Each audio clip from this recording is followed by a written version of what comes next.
Hello everyone, thank you for joining us on this edition of The Inside. I am Bradley Jonathan and we are coming to you from our headquarters in Cameroon's economic capital, Douala. Today we are looking at the long-standing relationship between Cameroon and the United Kingdom, plus what I have called the British perspective of the socio-political and security tensions in the northwest and southwest regions of the Republic of Cameroon, formerly British Southern Cameroons, governed by the British from neighboring Federal Republic of Nigeria. Meet our guest in some few seconds.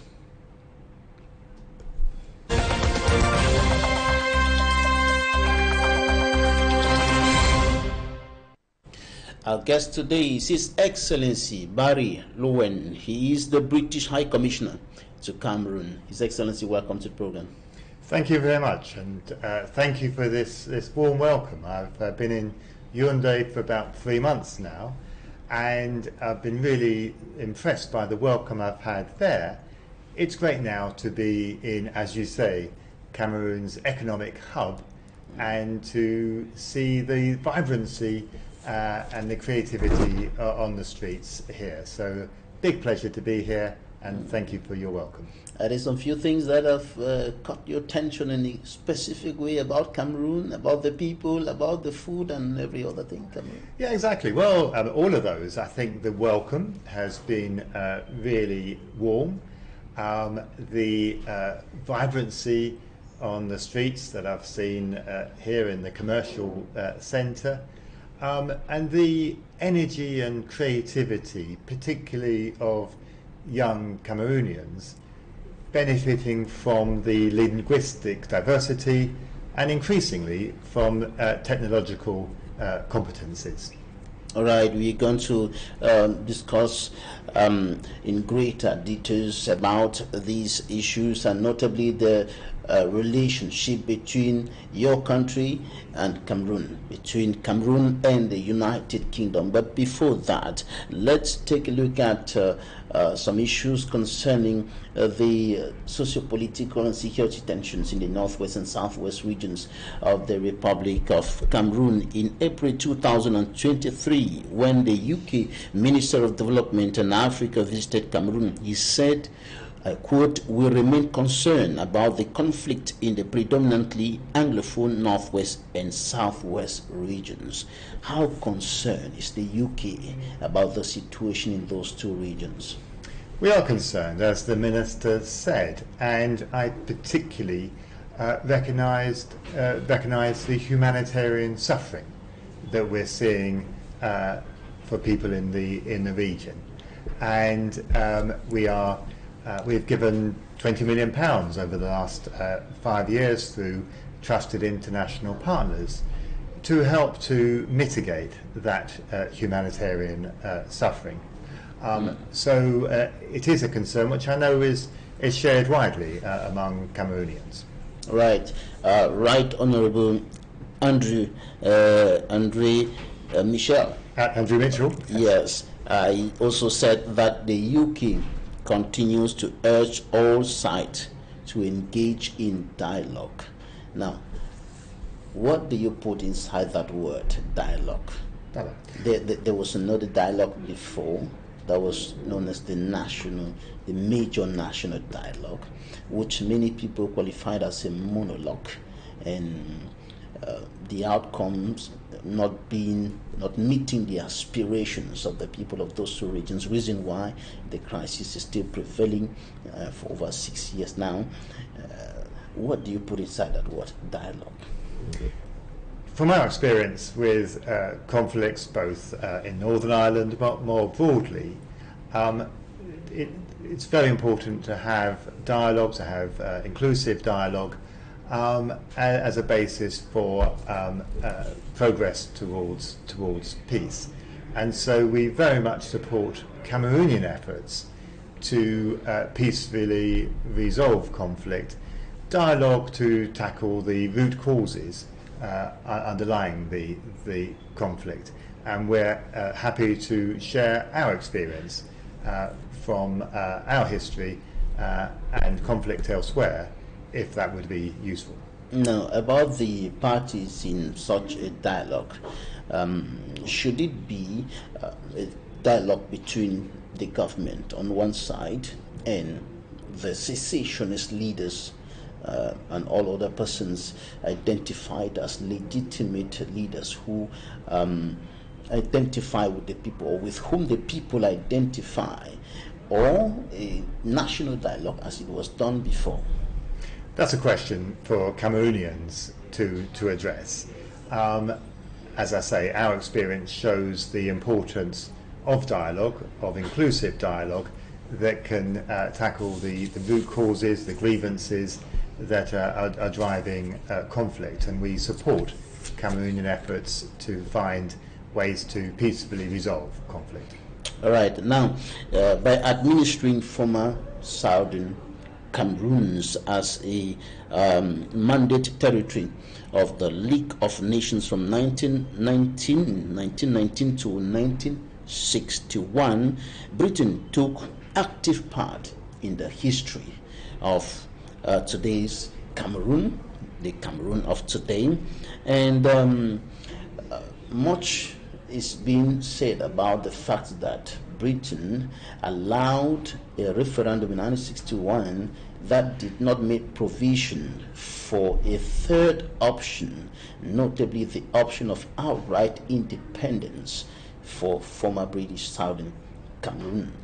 And today, what is the UK doing to help remedy this situation, which finds its root back into the fact that there was no third option in the referendum for an independent state? There were only two, either joining the Federal Republic of Nigeria or joining the Republic of Cameroon, the Republic of Cameroon.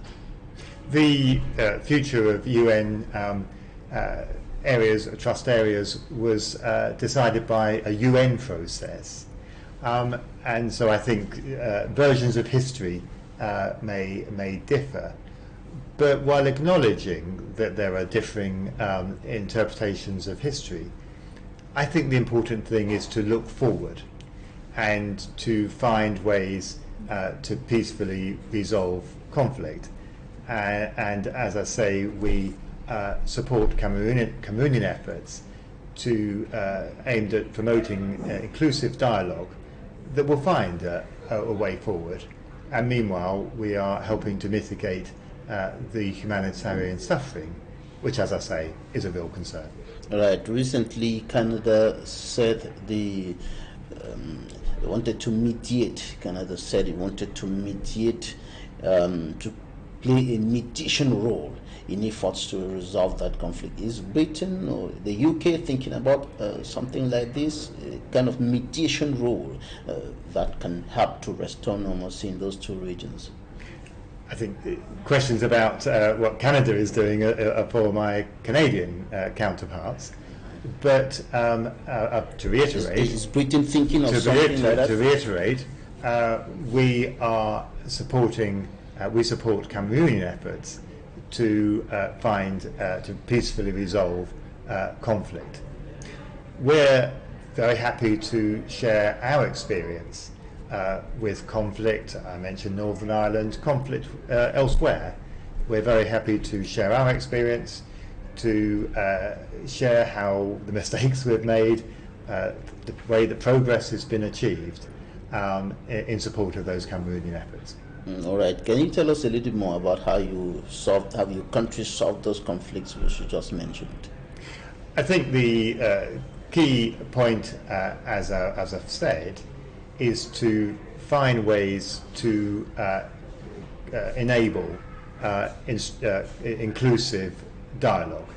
And it's not easy. Our experience from Northern Ireland shows that it takes time, it takes patience, it takes a lot of private diplomacy, careful discussion.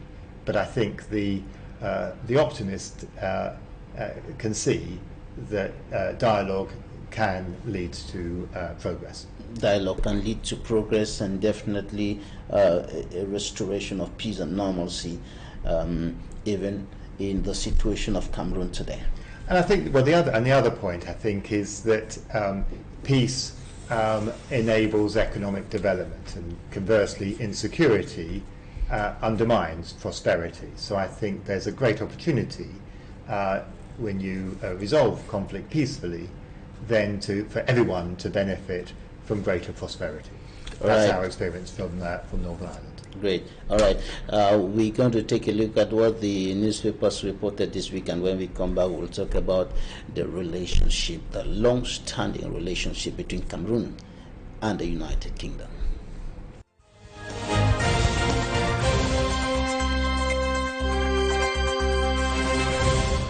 The Post reports that the commander of the 21st Motorized Infantry Brigade, Colonel Onambele Lui, is optimistic that the security situation of the southwest region is improving thanks to the collaboration of the population with the military. The Guardian Post projects the bad state of roads in Cameroon's political capital Yaoundé under the 41-year rule of President Paul Biya.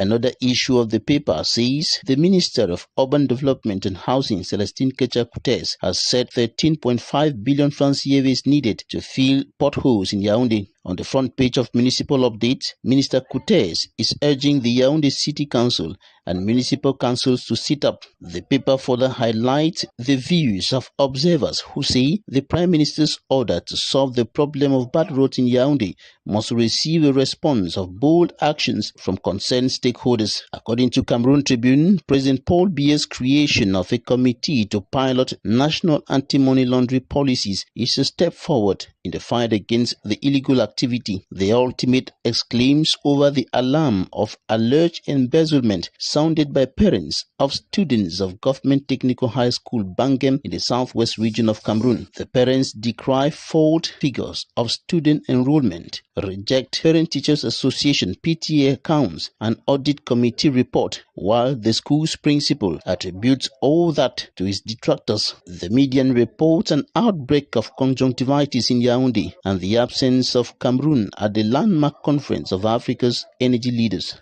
Newswatch qualifies O.C. Joshua as the ordained heir of the Social Democratic Front SDF founding chairman, late John Frundi. As reported by the Post, O.C. Joshua declared that the SDF is back after his election as national chairman of the party. In the SDF convention Inside Out report, the Sun says Team O.C. won a clear mandate to lead the party, a victory of the old guard over the vanguard, according to the Herald Tribune. Another issue of Municipal Updates highlights the history created by Cameroon-born heavyweight champion Francis Ngannou in the Battle of the Baddest against English boxing champion Tyson Fury. And Cameroon Tribune takes its readers into the efforts of the hero Francis Ngannou.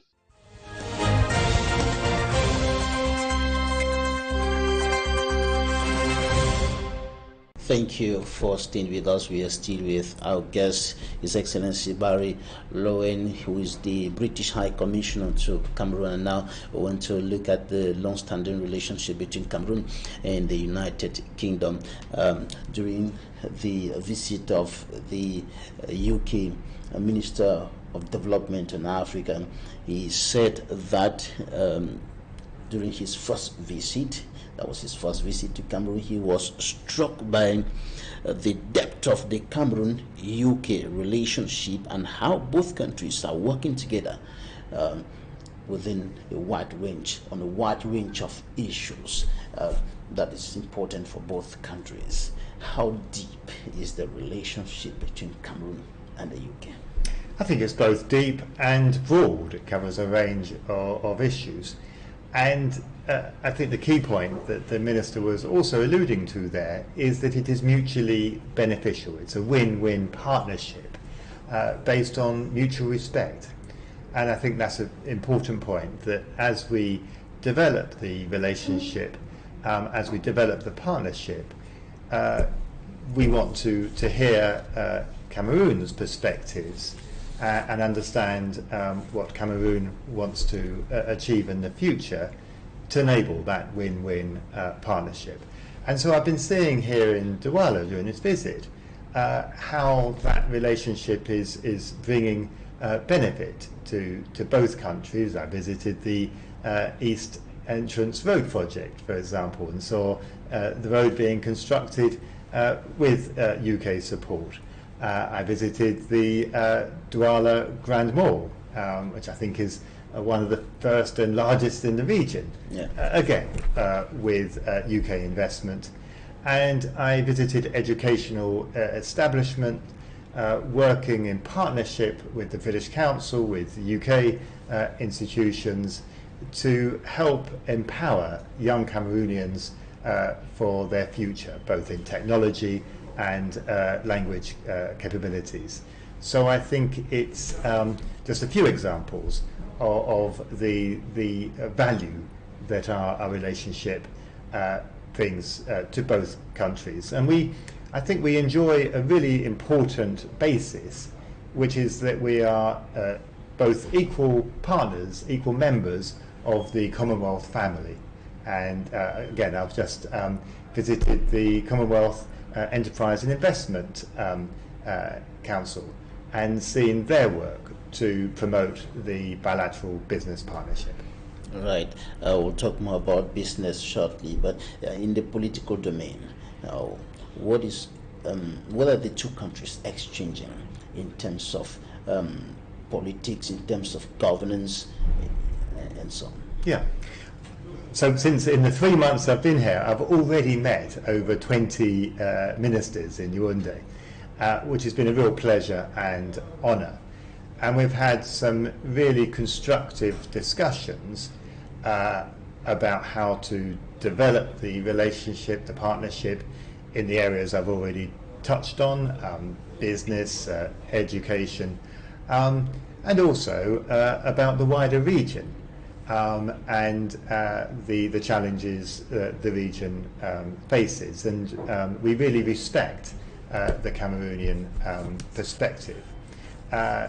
We've discussed the international system, the multinational system, and how to ensure that African voices are better heard, that the international financial institutions, the multinational system, better reflects the world as it is rather than as it was, in which Africa is playing an ever increasing important part. And we want Cameroonian voices, African voices, to be heard in that international system. All right. There's an important level of economic exchange, commercial exchange between the United Kingdom and Cameroon. Where can the common man on the streets, I'm not talking about the macroeconomic level with all the billions and so on, what can the common man on the streets of Yaoundé, Douala, Amenda, Boya, Gaoundé and so on expect to kind of benefit from the huge economic exchange that's going on between Britain and Cameroon? It's a great question. I think it's really important to relate it to, as you say, the common man. And to take the business relationship, business is a force for good. Business enhances people's lives, it enables people's livelihoods. And I've given the example of the Eastern Entrance Road project, that I could see how that would drive greater trade going along the road, greater people-to-people connections. I visited Global X power plant, again bringing electricity to the common man. Education, again, I've seen the inclusivity that education can empower ordinary people for their young people for their future lives. And the British Council is enabling those sorts of educational partnerships. So they're just a few examples of how the relationship benefits the common man. It also benefits Cameroon's brightest and best. We have our Chevening Scholarship Programme, and I would encourage your listeners to look at the chevening.org website and consider applying for scholarships in the UK, which help the world's brightest and best students to contribute to the UK, to pursue their studies in the UK, to gain expertise, and then come back to their countries to take leadership positions to drive positive change. So there's just a few examples of how our partnership between our two countries can deliver benefits for everyone. Right. Tell us a little more about that Chevening scholarship program.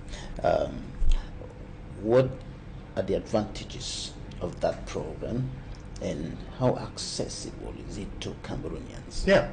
Well, the entry process is open to anyone. I say the details are on the website, chevening.org. And the advantage to the UK is that we benefit from the expertise, the ideas, the new ideas of young Cameroonians. And I've met some just during this visit, as well as in Yaoundé, Cameroonians who went to the UK in fields as diverse as climate change, communications, marketing, business, the law, and so on and so forth. And we benefit while they're in the UK from their perspectives. They contribute to our civil society. They contribute to the diversity that we are so lucky to have in the UK. And then the advantage to Cameroon is they come back better equipped to take leadership positions in Cameroon and to drive positive change for their community. So it's a great example of a mutually beneficial partnership. Right, so it's not oriented on what is qualified as brain drain, that is moving intelligence out of Cameroon, out of the continent to go settle in the UK, but it's more of going to obtain, going to acquire knowledge, going to acquire skills, and then coming back to develop the country. Exactly right, and I think that's such an important point, that we benefit because of the experience, the new perspectives that the scholars bring to us. But then we hope that the scheme is designed that they will then come back and contribute to their countries. And of course we benefit from that as well, because we want Cameroon to succeed. We do better if you do better, because we can trade, we can invest, we can share expertise and ideas. So it's very much mutually beneficial, a real win-win. Right. Now, back to trade. I indicated earlier that there's a considerable level of commercial exchange between the two countries, and Cameroon is the United Kingdom's 119th trading partner, and with a trading volume of 900 million euros as of today. Pounds, I think. What does this represent to your country and then to the economy of Cameroon? Yeah, it represents a mutually beneficial partnership. I've given some practical examples of how it helps Cameroon. It also, of course, helps the UK. But I think it is not enough. There is potential to do so much more. Working with organisations like the Commonwealth Enterprise and Investment Council, like the Cameroon Chamber of Commerce. I was delighted and honoured to be the guest of honour along with our business representatives at yesterday's International Investment Forum, for example. Sorry, this week's International Investment Forum. And we are offering practical support, practical help to businesses to develop the relationship further. The UK Cameroon Chamber of Commerce is playing a leading role in enabling business-to-business connections to help companies in both countries find new opportunities, find new partners. and as the British government. We have British Investment International, that is a considerable investment in the energy sector, for example. We have UK Export Finance that has the capacity of £1.5 billion to enable new sovereign-backed projects. So that's just two ways in which we can help business to do more business, which is what we want. All right, let's talk about the just ended business come together in London for West African nations. We are now opening up from Cameroon to other African nations. Tell us about that, that come together in London. Yeah, so thank you for the question. It was the Western Central Africa Business Forum. It, as you rightly say, it included other countries, but Cameroon played a really important part in enabling, and the event enabled a dialogue between business leaders on the opportunities across the region, particularly in Cameroon, and how to move, as we put it, from ambition to action. And I think that's a really important point, that part of my job with my business team in the High Commission is to help companies realise those opportunities. Business is not easy anywhere, and so we as government want to help to business to do business. And it was a stepping stone. So, as I said, last week in London, this week in Douala, we had the International Investment Forum here in Douala this week.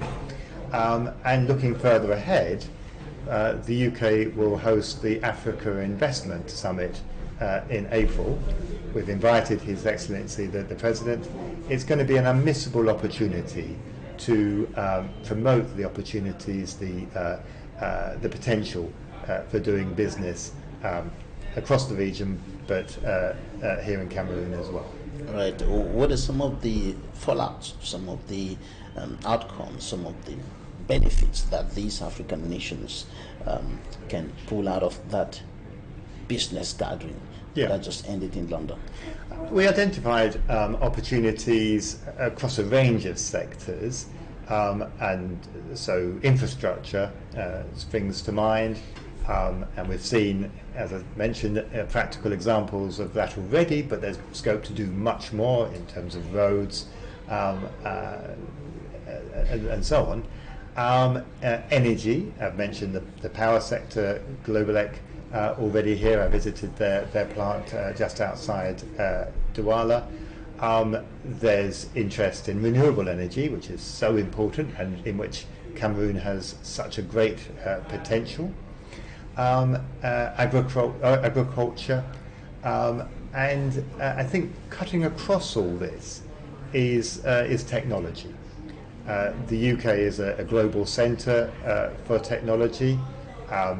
We're about to host an artificial intelligence summit to talk about the changes, the opportunities, the changes, the risks that artificial intelligence will pose for all our lives. And then on the Cameroonian side, I've been really impressed so far by the technological competencies of particularly young Cameroonians. So I think there's real scope for complementarity and for win-win partnerships. And it's really exciting to see how young Cameroonian entrepreneurs, including women entrepreneurs, I've seen many women entrepreneurs who are really ambitious and looking to the future. And I think we need collectively to support them. All right, we're going to take some interviews right now, and when we come back, you tell us a little more about the upcoming UK Africa Investment Summit. That's right. Right. All right. Interviews of the week right now.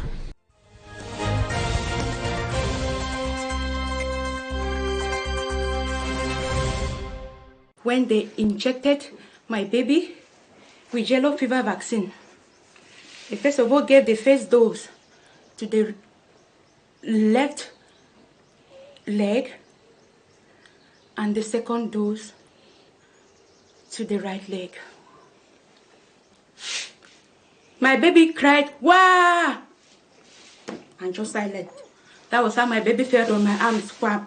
That was all. Later, the doctor called my husband and said, "Sir, with the situation of your child, we will need to transfer this baby to pediatric gynecology hospital in Douala, where they are going to conduct some certain tests on this baby." They told me, no matter what the condition is, I cannot see the minister. I was there from 7 a.m. till 6 p.m. They started treating this baby for 1 month on credit. Cameroon government did not send 1 franc. Even the 50% the immunization head said that he's going to send to the hospital did not receive it. In the north region of Cameroon, the governor has suspended the salary of some teachers following the ongoing teachers' strike, OTS, Onatro Supporté.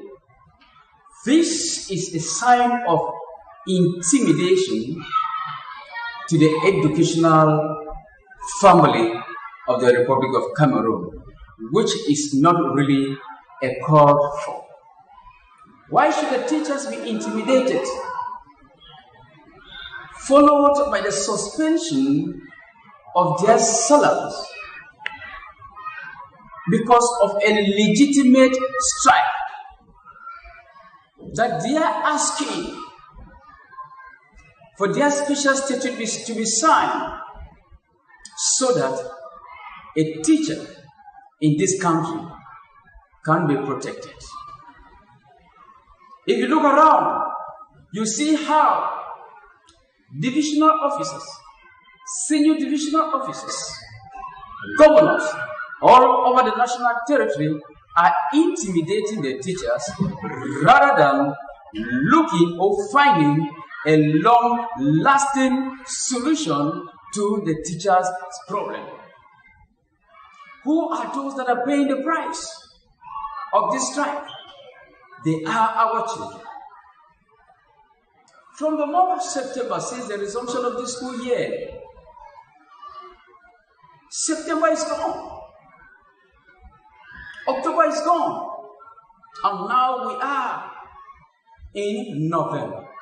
And by the 15th of December, we are going to call off the first term for this 2023-2024 school year. What have our children benefited? Where are their lessons? What is the government doing in order that these children should be taught, that these children should benefit from the lessons that parents are sending them to school for? The parents are watching what is happening. But what I'm saying is that instead of intimidating the teachers, the government should look for a long-lasting solution to the teachers' problem. You accept with me that there is nothing that can bring down a nation other than the educational system of that country. It is a moment to also reiterate to the Ministry of Territorial Administration that there is still much work to be done as far as the internally displaced persons are concerned. Most of them stay in crowded houses. Most of them can't pay hospital bills. We need land so that our people can also keep cattle, rear goats, farm corn. Amba who are dying today are those who are willing to die. Because the father of the nation, His Excellency Paul Biya, gave the wealth of that just to surrender. Those who want to continue to work in cocoa sector in the next region, they should know that they have nothing to give to Amba in order to support their activities. Let us work together to stop this nonsense that is destroying our country and for it. It is a pity and a call for concern that close to a year, the case regarding the brutal murder of journalist Martinez Zogo has not yet seen the light of day. If it had to do with maybe a murder of a police commissioner, a murder of a police officer and other like, would have seen justice, you would have seen the case concluded. But why should it be the case of a journalist that takes so long? Journalists who sing the song and praises of the regime are by no means in danger. Journalists who want to be objectives as per the word objective, it becomes different on their part. The dangers are many. There are many. You discover that it stems up from the fact that each time you hear, the government will tell you the case is under investigation, and later on, it dies a natural death. I've received 2 awards. One from Newswatch newspaper and the other from Target Peace. And I have dedicated the first award in that order that came from Newswatch newspaper of Eugene Ndi to the Reverend Dr. Masigams for his efforts in the fight against corruption. I read the report. Nothing human is perfect. Nothing human is perfect, but you know, in the report you could see sanctions that is meting out and very palpable recommendations, laudable recommendations. I think that, you know, let us not wait until somebody is not there and then we start making noise. While he's still there, we should encourage him. Corruption has dealt a very hard blow on the foundation of this nation. And we have somebody like him who is permanently fighting against corruption. We need to encourage him. And we think that it's not a one-man thing. Let Cameroonians come on board, join him. I've also been fighting against corruption. But, you know, but he is very formal in the sense that he is the president of the Anti-Corruption Commission. That, you know, is a man of integrity, dignity, and honor. That needs to be encouraged. We need many more of such persons around because corruption has created a lot of unemployment and poverty. And no hungry person has kind words for anybody who has looted and plundered the economy. The second award from Target Peace, Ami Banda, is dedicated solemnly to all media groups that have been crusading peace, fighting against xenophobia and hate speech, and also fighting against corruption. Yes, so I can't leave the media because they are indispensable development tool for this nation. And so I want to congratulate only those who have been crusading peace and fighting against these ills. After the deployment 2 weeks ago, we went to the Mungo. We make an operation there, Mungo North there. Following that operation, the higher command told us, allow us to go straight to rural zones, to continue working on that way.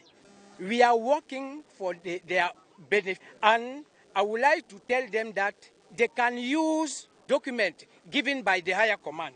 They can use it to tell us or to seize us in case of anything. It can be in case of problem. They can have the 15 and 01, 15 and 1501 to seize all the gendarme unit in case of anything. Again, if there's a gendarme who has a problem with the population, that population can take that number and call straight to the gendarme's post. And we will answer and come and solve their problems. We can also talk about that in case of, if they have information against those robbers, against those bandits in the quarters, they can call us also to give me that information. So we will do our best to come as quickly as possible and to solve that problem.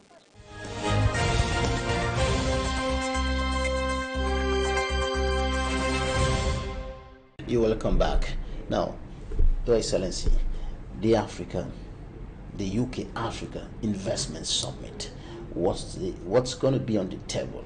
What is the focus of the summit? What are the objectives? Yeah, it's going to be about promoting the business relationship, the business partnerships between the UK and Africa, and in particular including Cameroon.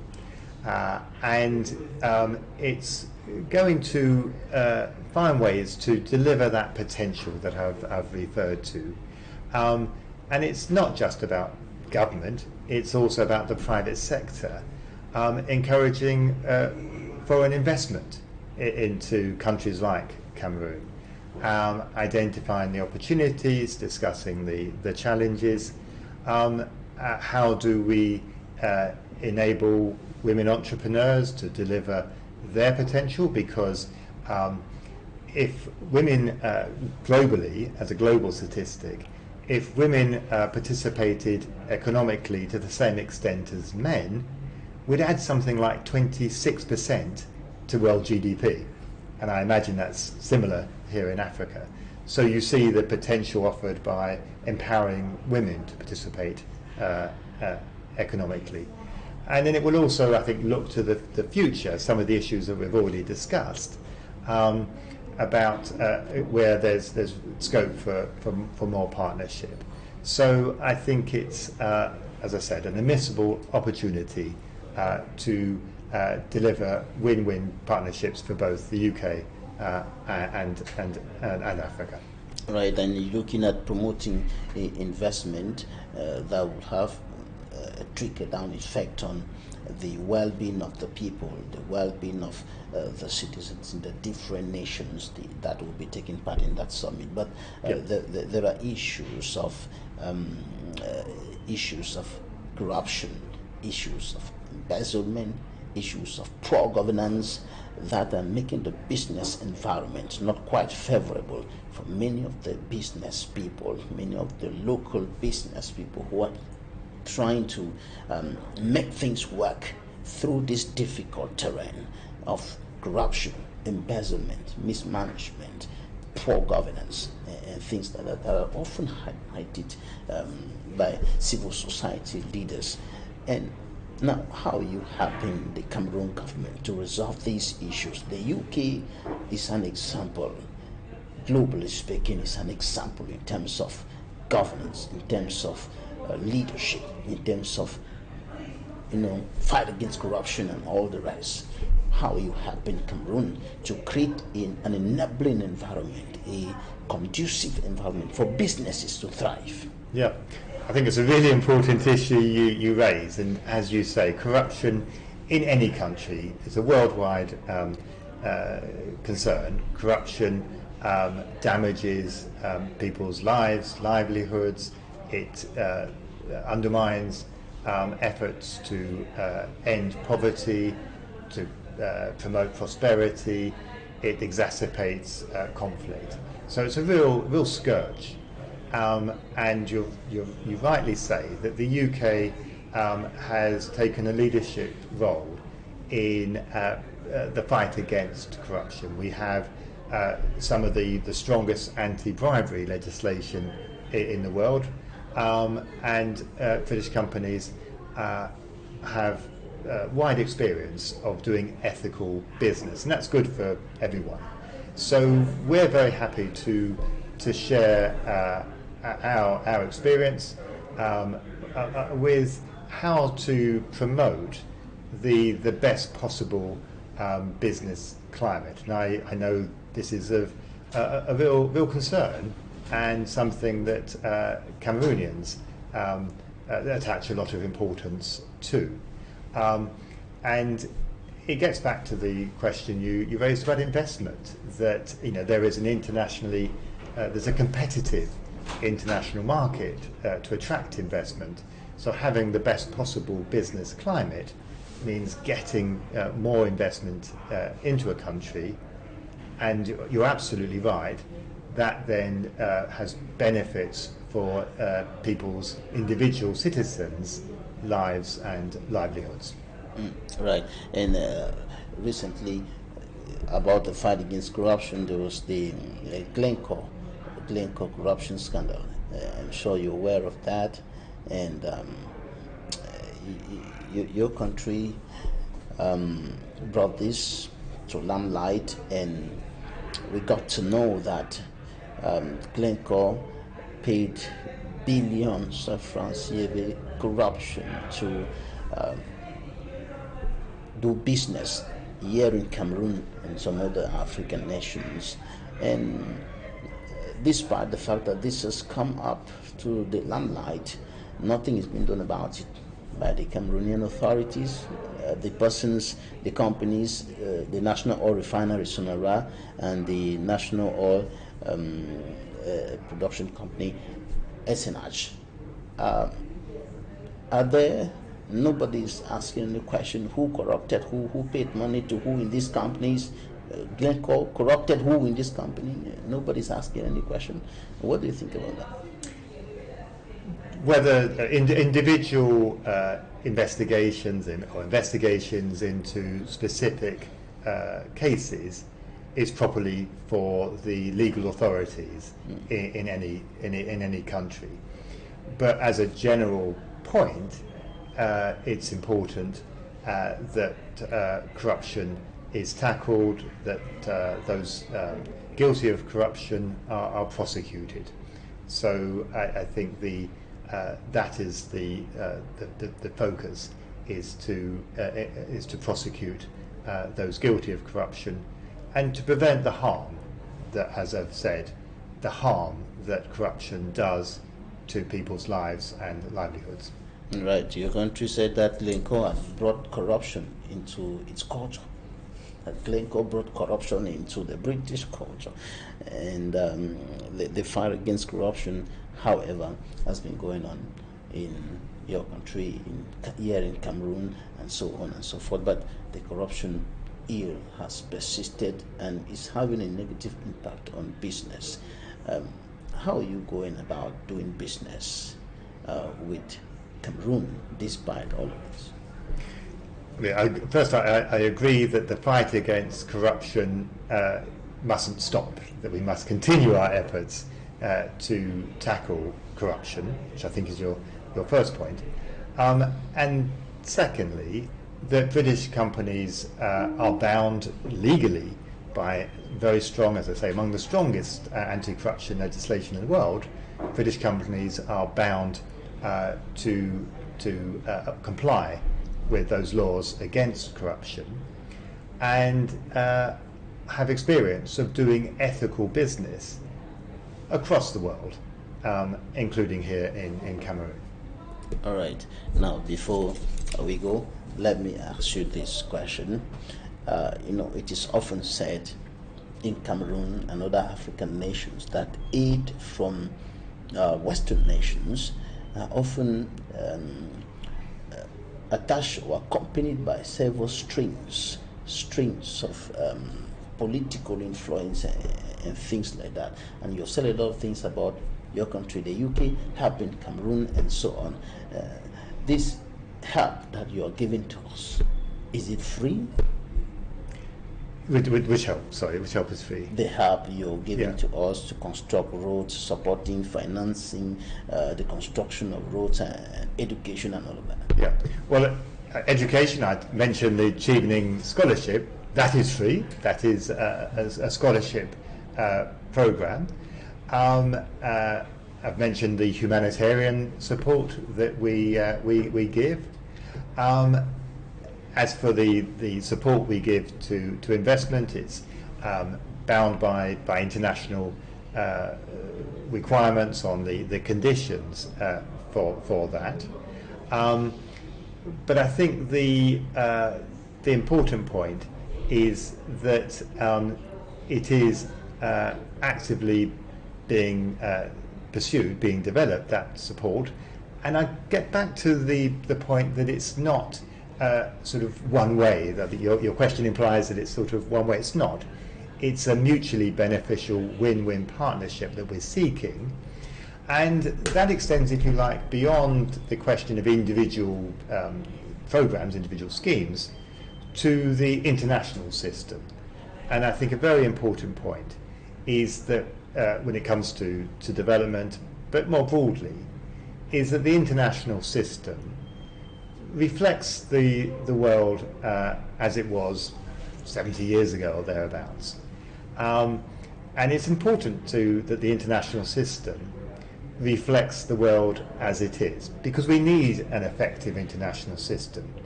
We need respect for the rule of law, for freedoms, for sovereignty, for respect for territorial integrity. It's very evident that there are threats and challenges to those principles, those values that we share.